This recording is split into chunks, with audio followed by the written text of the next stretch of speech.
wanna see love make a comeback. I wanna feel hope when it runs out. I wanna see everybody joining in until kindness wins again. Hey guys, welcome to my channel. Sorry about the other live, or the other day with the court hearing where it cut out, and then I ended up just cuddling with Zeke the rest of the night, so I didn't get the decision out to you. And then yesterday I got busy, so I apologize. It's getting out kind of late, 2 days after. I do apologize, but I did find her decision, the judge's decision on the preliminary hearing, so I'm going to play it for you right now, and then maybe we'll talk about it later. Okay. Oh yeah, so if you guys do want to see it and you haven't seen the whole preliminary hearing, I have both days uploaded. The first day was like a couple weeks ago. I have it as a pre-recorded upload, and then if you go look at my last live, that's the day 2. It was just a couple days ago. So if you guys want to catch up on it, it's pretty interesting, and so you guys could go watch it on my channel. I'll put the link for both of them in the description. And then here is her decision. The defendants in this case, that being James Crumbly and Jennifer Crumbly, are each charged with 4 counts of homicide, involuntary manslaughter, contrary to MCL 750.321. The prosecutor alleges that the defendant's 15-year-old son, Ethan, shot and killed 4 Oxford High School students with a gun that they purchased for them. Specifically, the complaint in the warrant alleges that the defendants caused the death of Madison Baldwin, Hannah St. Juliana, Tate Muir, and Justin Schilling by committing the following acts or acts in a grossly negligent manner, to wit, storing his or her firearm and its ammunition so as to allow access to the firearm and ammunition by his or her minor child, or the grossly negligent failure to perform the following legal duty, to wit, failure to exercise reasonable care to control his or her minor child so as to prevent him from intentionally harming others, or from conducting himself so as to create an unreasonable risk of bodily harm to others, knowing that he or she has the ability to control his or her child and knowing of the necessity and the opportunity to do so. The issue to be determined by this court is a probable cause standard. In other words, after a preliminary exam, is there probable cause to determine that a crime was committed and that the defendants committed the crime? The complaint in the warrant alleges that the defendant's behavior violated Michigan law, which provides that any person who shall commit the crime of manslaughter shall be guilty of a felony punishable by imprisonment in the state prison not more than 15 years or by a fine of not more than $7,500. Because the statute does not define manslaughter, the court must look to common law and case law for guidance. It is well established that involuntary manslaughter requires a death caused by the defendant without legal justification or excuse while the defendant was acting in a grossly negligent manner or while committing an unlawful act which was inherently dangerous to human life. That is quoted in People v. Moscow, 170 Mishap 340, a 1988 case. In 2018, the Michigan Court of Appeals addressed the common law basis for involuntary manslaughter and the threshold for gross negligence. In People v.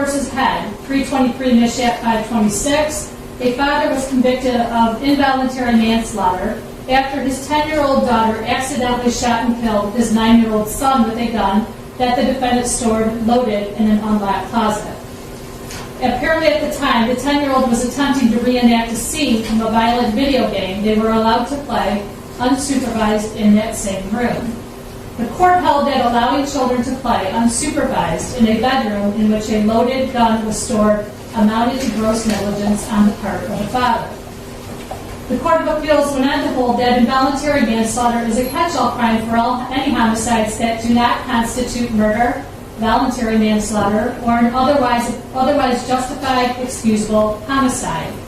In its opinion, the court noted that the requisites mental state for the defendant is gross negligence, which means wantonness and disregard of the consequences that may ensue. To prove gross negligence, a prosecutor must show 1, knowledge of a situation requiring the exercise of ordinary care and diligence to avert injury to another. 2, ability to avoid the resulting harm by ordinary care and diligence in the use of the means at hand. And 3, the omission or the failure to use such care and diligence to avert the threatened danger when to the ordinary mind it must be apparent that the result is likely to prove disastrous to another. That is cited in the Head case. In the Head case, the court determined that while the defendant was not personally aware that his child would accidentally shoot and kill his other child, or that he was aware that he knowingly created that possibility, the defendant did disregard the risk and the danger of 9 and 10-year-old children playing unsupervised in a room where a firearm was accessible. In fact, the court stated, quote, "It goes without saying that a loaded shotgun poses a danger to young children who are not being monitored by an adult. Defendant had the ability to avoid the harm by exercising ordinary care and diligence. By allowing his young children to play unsupervised in a room where he kept a loaded, readily accessible shotgun, defendant failed to use the requisite care and diligence. He failed to avert a threatened danger where the result was likely to prove disastrous to his children. Therefore, we conclude that there was sufficient evidence of gross negligence." That court also addressed the factual and proximate causation elements of involuntary manslaughter when it held that it was beyond question that factual causation existed, but for the defendant keeping a loaded shotgun in an unlocked closet of a bedroom where the children were playing without supervision, the shooting would not have occurred. Additionally, the court held that the child's accidental firing of the gun was reasonably foreseeable and thus proximate causation existed. Consequently, the Head Court affirmed the defendant's involuntary manslaughter conviction. In People v. Harris, the court stated the following: "The crime of involuntary manslaughter does not require that the defendant be personally aware of the danger or that he knowingly and consciously create the danger. The test only requires the danger to be apparent to the ordinary mind." That's 159 Mich. App, 401, 1987, also citing People v. Seeley, 136 Mich. App, 168.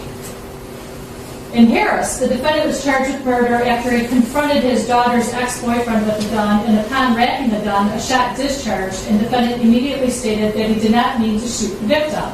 At the exam, the magistrate determined the shooting was an accident, so he dismissed the murder charge. On appeal, the court held that the magistrate abused his discretion by dismissing the case entirely because evidence presented at the exam supported a probable cause finding of involuntary manslaughter.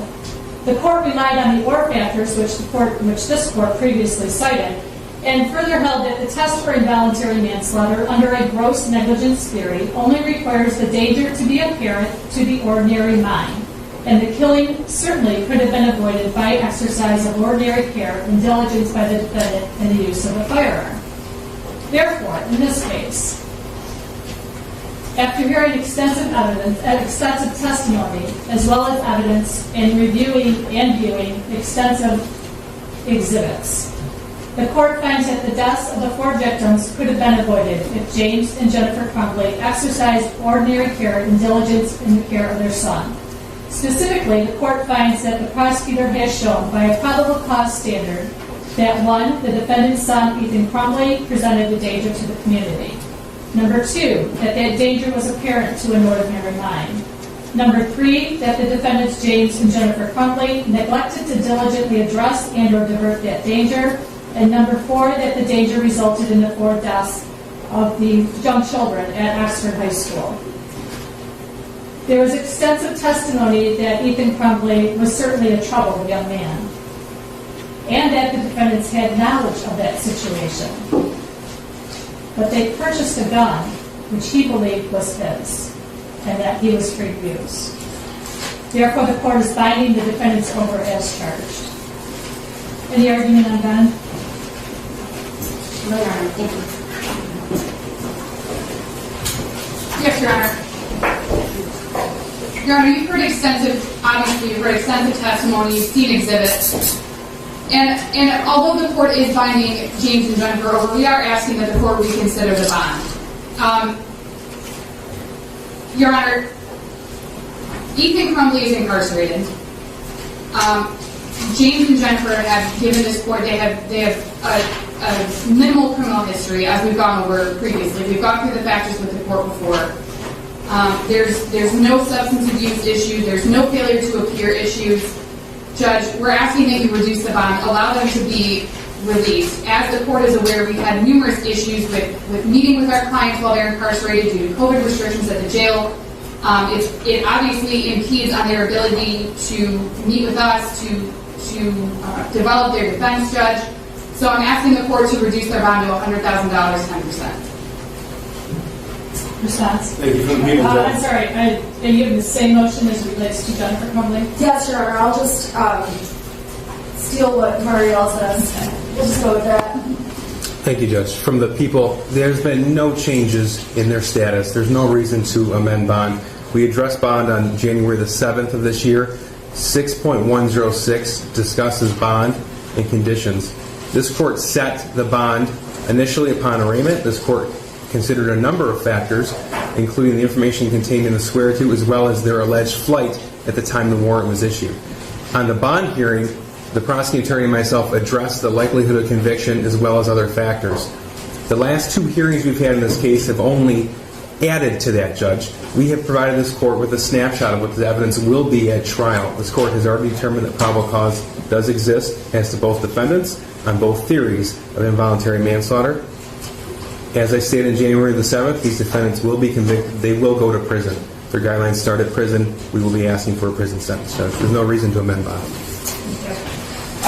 This court did hear extensive argument and testimony during the course of a bond motion that was held on January 7th, 2022.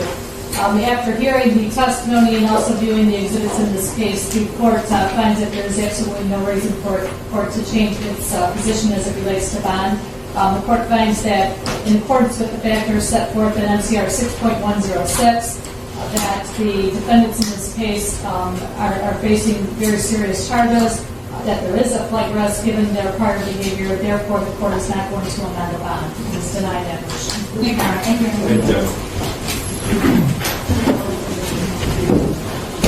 Okay, Counsel, I'm going to give these to you. Thank you, Judge. Make sure you take all your originals as well. Yes, Judge. Thank you. Really, really, really, really, really, really need your love. I'm begging you to be kind. I'm begging you to be kind.